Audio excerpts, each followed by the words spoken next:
这边就扫描了。素材，我都发给你了，都在那个视频里啊，数据啊都在那里。这就是这么大，这个就是2米的，2、3米的，2、3米的。你看你扫一个这个大概多久？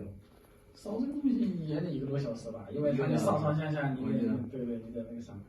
就是生成数据也要等是吗？等它一直在做。它生成数据很快。比闲林快吗？对，它这个是你想扫这个，我要扫一个这么你想扫这么大生成数据大约我大概得扫3到4个小时。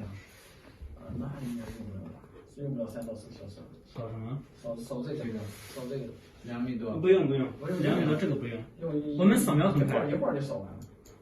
因为我们这个是面光，咱这个面光就效率高。对，一面马上。线林的会慢一点，它因为它是散漫了，我们这个效率很高的。这种反复的去往上贴，我们这个就可能一次过了以后直接过就行。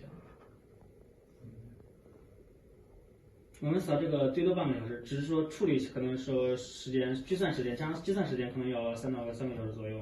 就它扫完了能存一下，然后回来计算。可以，它就是说你现在扫完以后，我就是先不算，然后直接后期导入也可以计算的。而且后期如果你这儿可以带着这儿回来的话，也可以后期导入记忆扫描，都是可以的，支持的。这效果是非常好，扫出来就这样，这个没有处理过。对。这个是普通模式扫的。对。